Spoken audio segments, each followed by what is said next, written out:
नमस्कार, खबर उत्तराखंड में आप सभी का स्वागत है। मैं हूं आपके साथ गरिमा वाजपेयी। खबरों में आगे बढ़ते हैं उससे पहले एक नजर आज के हेडलाइंस पर डालते हैं। संन्यास जयंती समारोह में पहुंचे सीएम धामी। युग पुरुष परमानंद सरस्वती के संन्यास समारोह का आयोजन, साधु संतों के बीच रखा सरकार का विजन। उत्तरकाशी में चारधाम यात्रा का विधिवत शुभारंभ, नमाकुल से रवाना हुई मां यमुना की उत्सव डोली। खरसाली से यमुनोत्री धाम के लिए निकली डोली यात्रा। ढोल नगाड़ों और जयकारों से गूंजा क्षेत्र। प्रशासन ने यात्रियों के लिए किया व्यापक इंतजाम। केदारनाथ पैदल यात्रा मार्ग पर बर्फ हटाने का काम 80% पूरा। सुरक्षा बलों की तैनाती में श्रमिक कर रहे काम। 22 अप्रैल को खुलेगा आम श्रद्धालुओं के लिए कपाट। देहरादून के सुद्धोवाला में अवैध एलपीजी गैस रिफिलिंग केंद्र का भंडाफोड़, आरोपित पर मुकदमा दर्ज। हेल्पलाइन 1905 पर लंबी शिकायतों का हो तत्काल निस्तारण जारी करें और सीएम संस्तुति शिकायतें फोर्सक्लोज नहीं होंगी।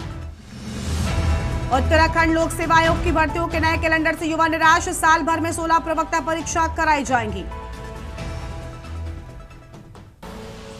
आप देख रहे हैं के न्यूज, खबरों का सारथी।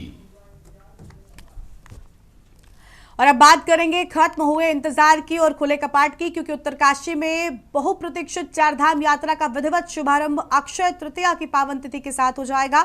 यात्रा की शुरुआत के साथ ही धार्मिक आस्था और परंपरा का अद्भुत संगम देखने को मिला, जब खरसाली यानी खुशीमठ स्थित शीतकालीन गद्दी स्थल से मां यमुना की उत्सव डोली समेश्वर देवता की अगुवाई में यमुनोत्री धाम के लिए रवाना हुई। डोली प्रस्थान के दौरान खरसाली और आसपास के गांवों में भावुक माहौल देखने को मिला। ग्रामीणों ने नम आंखों से अपनी आराध्य देवी मां यमुना को विदा किया है। पूरे क्षेत्र में ढोल नगाड़ों, मंत्रोच्चार और जयकारों के बीच डोली यात्रा आगे बढ़ी। वातावरण पूरी तरीके से भक्तिमय हो गया। शीतकाल के दौरान मां यमुना की भोग मूर्ति खरसाली गद्दी स्थल में विराजमान रहती है, जहां विधि विधान से पूजा अर्चना होती है और ग्रीष्मकाल के आगमन के साथ ही पूजा अर्चना यमुनोत्री धाम में संपन्न होगी। धार्मिक मान्यता के अनुसार मां यमुना भैया दूज तक यमुनोत्री धाम में विराजमान रहती हैं। चारधाम यात्रा के शुभारंभ के साथ ही प्रशासन और मंदिर समिति ने श्रद्धालुओं की सुविधा, सुरक्षा और सुव्यवस्थित दर्शन के लिए व्यापक इंतजाम किए हैं। आने वाले दिनों में यमुनोत्री धाम में श्रद्धालुओं की भारी भीड़ उमड़ने की संभावना है।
देहरादून में चारधाम यात्रा को लेकर परिवहन विभाग ने अपनी सभी तैयारियां पूरी कर ली हैं। आरटीओ डॉक्टर अनीता चमोला ने बताया कि यात्रा विधिवत रूप से शुरू हो चुकी है और माननीय मुख्यमंत्री के द्वारा बसों को हरी झंडी दिखाकर रवाना किया गया है। यात्रियों की सुविधा और सुरक्षा को ध्यान में रखते हुए परिवहन विभाग ने 16 तारीख से ही सभी यात्रा चेकपोस्ट खोल दिए। इन चेकपोस्टों पर अधिकारियों की तैनाती की गई, जो 2 शिफ्टों में सुबह 4 बजे से दोपहर 1 बजे तक और दोपहर 1 बजे से रात 10 बजे तक कार्यरत रहेंगे।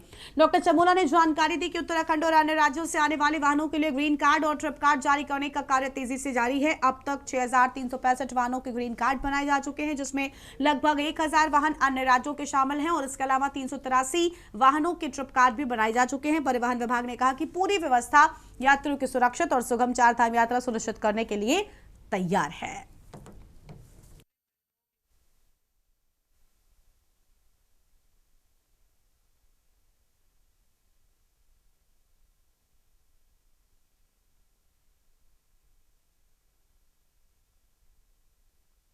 चारधाम यात्रा के लिए परिवहन विभाग की तरफ से अपनी तैयारियां पूर्ण कर ली गई हैं। अपितु यात्रा तो कल से शुरू हो रही है विधिवत, और आज बसों को माननीय मुख्यमंत्री जी द्वारा रवाना भी किया गया है चारधाम के लिए। लेकिन परिवहन विभाग ने इसके पूर्व ही तैयारियां कर ली हैं। 16 तारीख से हमारी जितनी भी यात्रा चेक पोस्ट हैं जो यात्रा मार्गों पर हैं वो खुल चुकी थी और उनमें हमने सभी प्रकार की तैनाती, सभी प्रकार की व्यवस्थाएं कर दी हैं। और सुबह 4 बजे से 1 बजे तक और 1 से रात के 10 बजे तक हमारी सारी यात्रा चेक पोस्टें खुली रहेंगी।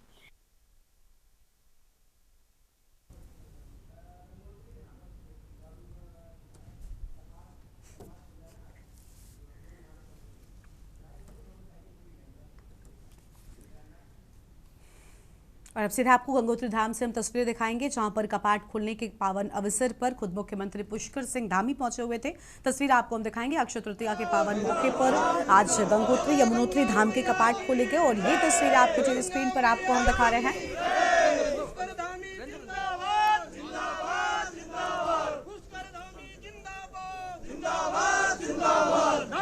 गंगोत्री धाम से ये तस्वीरें पुष्कर सिंह धामी यहां पर पहुंचे जहां मंदिर समिति की ओर से उनका भव्य स्वागत भी किया गया है। तस्वीरें आपकी टीवी स्क्रीन पर हैं। अक्षय तृतीया के पावन अवसर से ही मां गंगोत्री और यमुनोत्री धाम के कपाट खोल दिए गए हैं। श्रद्धालुओं के आगमन की भी शुरुआत हो जाएगी। तस्वीर आपको गंगोत्री धाम से दिखा रहे हैं जहां पर कपाट खुलने के खास मौके पर खुद मुख्यमंत्री यहां पर पहुंचे हैं और मां गंगा के जयकारों से पूरा मंदिर स्थल गुंजायमान नजर आया है। गंगोत्री धाम के कपाट खुले, तस्वीरें आपको हम दिखा रहे हैं।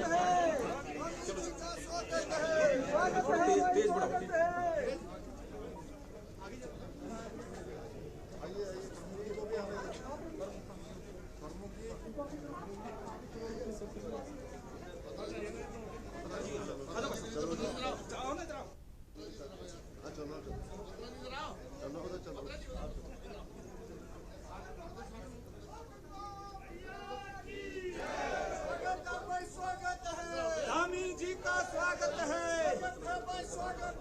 धामी जी का स्वागत है। जय श्री राम, जय श्री राम, जय श्री राम, जय श्री राम। धाकड़ धामी जिंदाबाद, जिंदाबाद, जिंदाबाद। पुष्कर धामी जिंदाबाद, जिंदाबाद, जिंदाबाद। पुष्कर धामी जिंदाबाद, जिंदाबाद, जिंदाबाद। गंगा मैया की जय। गंगोत्री धाम के कपाट खोलने के मौके पर दर्शन पूजन करने के लिए पहुंचे मुख्यमंत्री पुष्कर सिंह धामी की ये तस्वीरें आपकी टीवी स्क्रीन पर आप देख रहे हैं। धामी जी का स्वागत है। धामी जी का स्वागत है। मैया की जय, मैया की जय। जिंदाबाद, जिंदाबाद, जिंदाबाद, जिंदाबाद। गंगोत्री धाम पहुंचे सीएम पुष्कर सिंह धामी। जिंदाबाद, जिंदाबाद। धामी जी का स्वागत है। धामी जी का स्वागत है।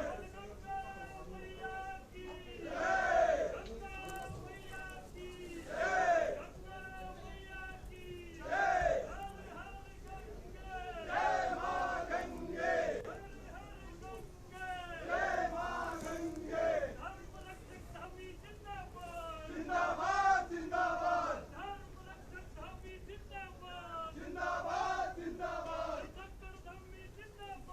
जिंदाबाद, जिंदाबाद, जिंदाबाद, जिंदाबाद।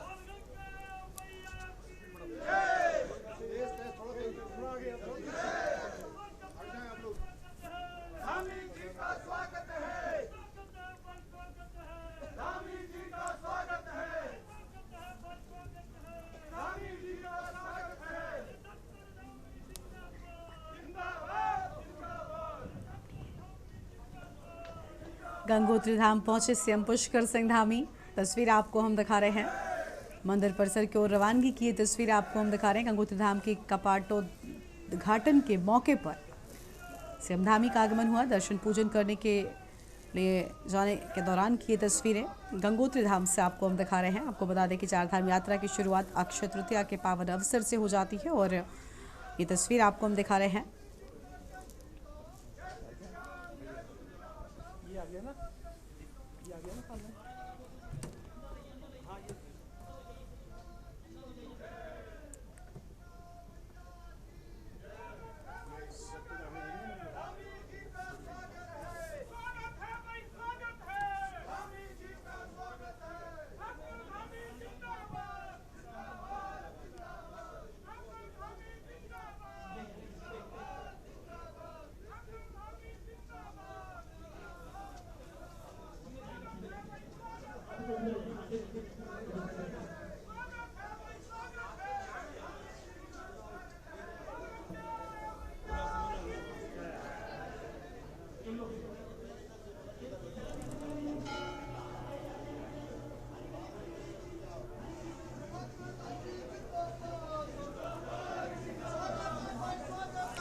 गंगोत्री धाम से तस्वीर आपको हम दिखा रहे हैं। सीएम पुष्कर सिंह धामी पहुंचे, उनका भव्य स्वागत किया गया।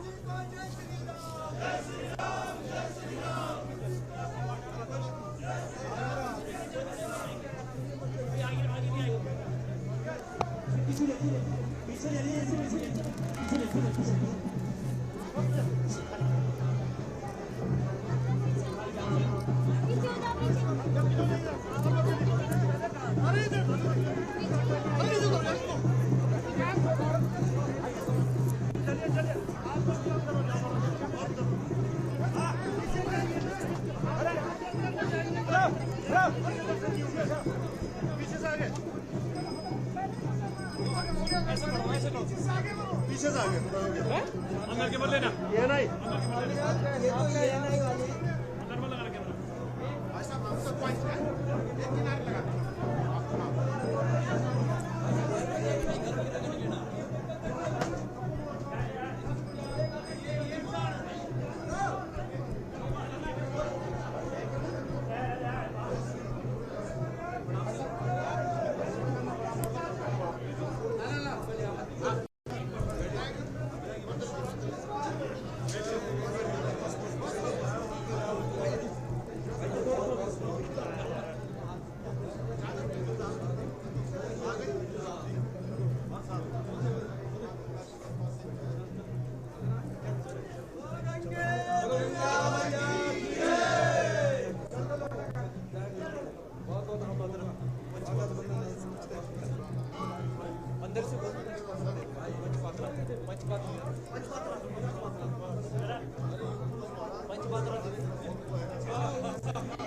फूल दे दो फूल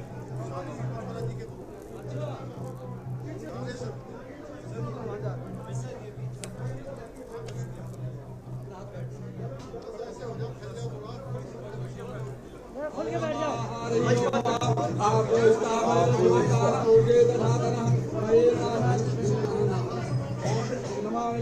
तो पूजा अर्चना की तस्वीरें आपकी टीवी स्क्रीन पर आपको हम दिखा रहे हैं। गंगोत्री धाम का कपाट खोलने के मौके पर मुख्यमंत्री पुष्कर सिंह धामी पहुंचे हुए हैं। विधिवत पूजा अर्चना की शुरुआत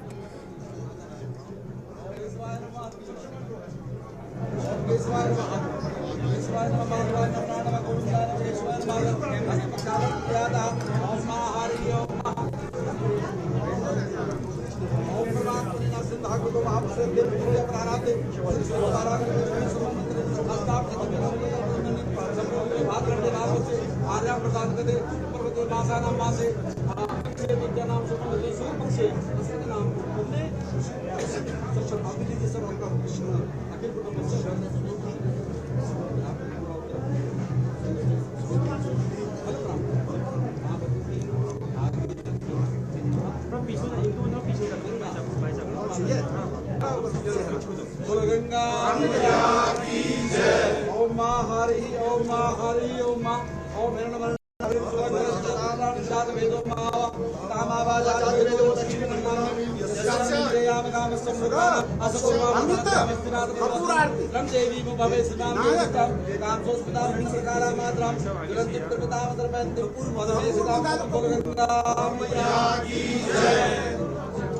ओम गंग द्वारा दिला दृष्टान भूतानां दाम हो गई ओम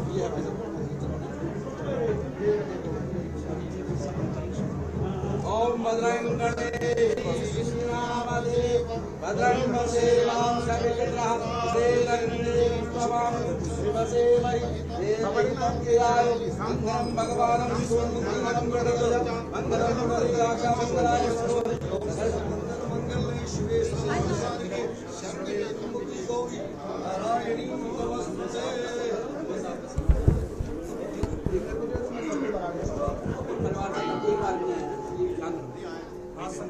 खड़े हो जय गंगे माता श्री जय गंगे माता जो नर तुमको जाता जो नर मैया तुमको जाता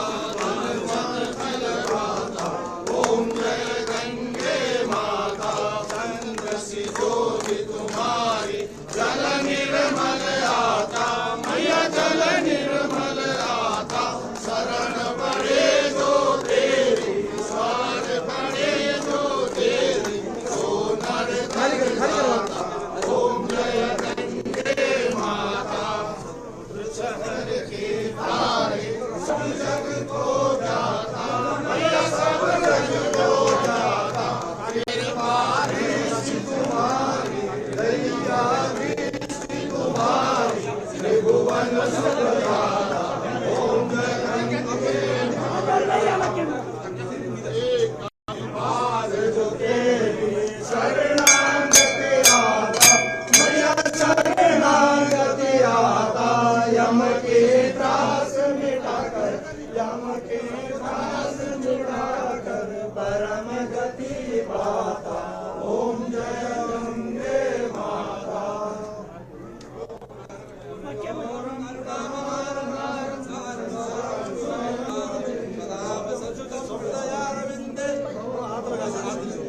बोल गंगा मैया की जय।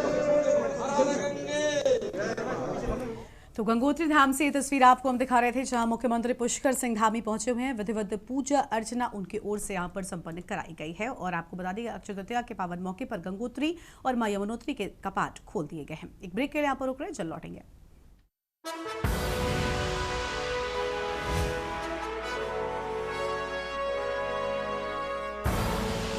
आप देख रहे हैं के न्यूज, खबरों का सारथी।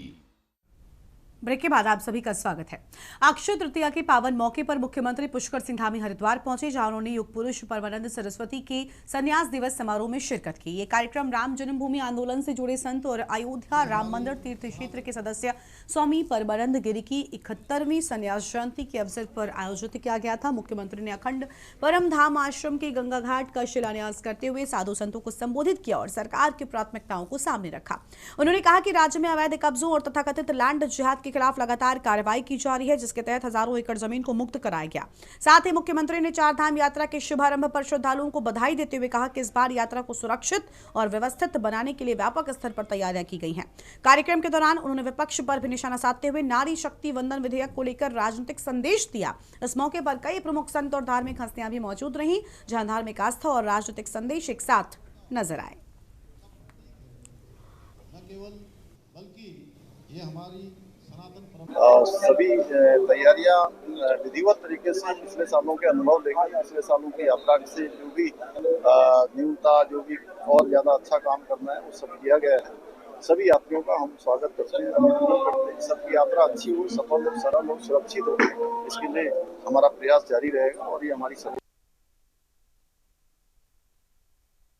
खबर है हल्द्वानी से, जहां पर परशुराम जयंती के मौके पर ब्राह्मण समाज के द्वारा एक कार्यक्रम आयोजित किया गया, जिसमें समाज से जुड़े विभिन्न सामाजिक और राजनीतिक मुद्दों पर खुलकर चर्चा की गई। कार्यक्रम में वक्ताओं ने कहा कि वर्तमान समय में ब्राह्मण समाज कई चुनौतियों का सामना कर रहा है। उन्होंने यूजीसी की नीतियों और SC/ST एक्ट को लेकर चिंता व्यक्त करते हुए कहा कि इसका असर युवाओं पर पड़ रहा है। इसके साथ ही आरक्षण व्यवस्था पर भी सवाल उठाए गए हैं। इसमें पुनर्विचार की मांग की गई। वक्ताओं ने समाज के लोगों से एकजुट रहने की अपील करते हुए कहा कि अपनी समस्याओं को प्रभावी ढंग से उठाने के लिए संगठित होना बेहद जरूरी है। उन्होंने ये भी कहा कि समाज की अनदेखी नहीं की जानी चाहिए और सरकार को सभी वर्गों के हितों को ध्यान में रखते हुए नीति बनानी चाहिए।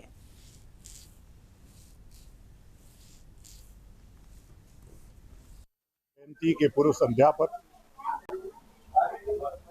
ब्राह्मण उत्थान महासभा, जो उत्तराखंड की एक ब्राह्मण संगठन है, पूरे देश में ब्राह्मणों का नेतृत्व करता है, उसके पंडित विशाल शर्मा जी के आग्रह पर मैं हल्द्वानी आया था और आज परशुराम जयंती का जो महत्व है और उसका वर्तमान परिप्रेक्ष्य में क्या उपयोगिता है परशुराम की, उसको लोगों को बताया। आज यूजीसी के कारण ब्राह्मणों की जो दुर्गति है या SC ST के कारण ब्राह्मणों की जो दुर्गति है, आरक्षण जो आज बढ़ा करके 75% कर दिया गया। नैनीताल में एक अनोखी और प्रेरणादायक यात्रा चर्चा का विषय बनी हुई है, जहां 3 युवकों ने स्केटिंग के जरिए धार्मिक यात्रा करते हुए उत्तराखंड तक का सफर तय किया। इसमें 2 युवक बिहार और 1 मध्य प्रदेश के रहने वाले हैं। करीब 48 दिन पहले शुरू हुई इस यात्रा में 3 युवक स्केटिंग करते हुए लंबा और चुनौतीपूर्ण सफर तय कर चुके हैं। उनका उद्देश्य सनातन धर्म का प्रचार प्रसार करना, युवाओं को अपनी संस्कृति से जोड़ना है। यात्रा के दौरान इन युवकों ने 12 ज्योतिर्लिंग और 4 धाम से जुड़े धार्मिक स्थलों के दर्शन करने का संकल्प लिया है। उत्तराखंड पहुंचने पर वो भीमताल होते हुए कैची धाम पहुंचे, जहां उन्होंने नीम करोली बाबा के दर्शन किए और उनका आशीर्वाद लिया। युवकों का कहना है कि उनका उद्देश्य केवल धार्मिक यात्रा नहीं बल्कि स्केटिंग के माध्यम से युवाओं को जागरूक करना और सनातन संस्कृति की महत्वता को समझाना है। उनका मानना है कि आज की युवा पीढ़ी को अपनी जड़ों से जुड़ना बेहद जरूरी है। मकसद है सनातन धर्म, अगर आप भारत के 12 ज्योतिर्लिंग 4 धाम। मेरा यात्रा का 48 दिन है। मैं अभी जा रहा हूँ केदारनाथ, कैची धाम होते। मेरे यहाँ 3रा ज्योतिर्लिंग होगा स्कूटर। तो अभी मैं 7 से बिहार में, ये भाई MP से है। 5000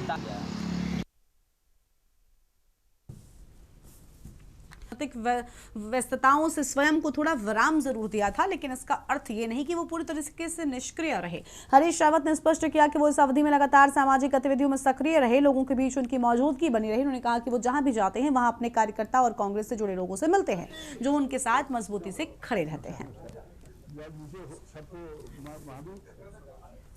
होस्ट की भूमिका निभाओ। मौन नहीं था महाराज। मतलब बोलता भी रहा, चलता भी रहा, खाता भी रहा। मैंने तो खाली राजनीतिक कार्यों से अवकाश लिया था। और आगे अब वैसे तो मैं चलता फिरता जहाँ खड़ा हूँगा तो कांग्रेस ही तो दिखाई देगी, दूसरा तो कोई दिखाई नहीं देगी मुझ में। लेकिन मैंने राजनीतिक बातों से थोड़ा सा, मैंने कहा उलझनों से, हाँ अब लगा लीजिए 60 साल होने को, नवंबर में 60 साल हो जाएंगे मुझे सामाजिक और राजनीतिक जीवन में। तो कभी तो कुछ अवकाश लेना चाहिए ना, इसलिए मैंने कहा एक अर्जित अवकाश लेना। रावत जी, आज के आयोजन पर लोग। इस बुलेटिन में इतना ही। तमाम बड़ी खबरों के लिए देखते रहिए के न्यूज़ इंडिया। नमस्कार।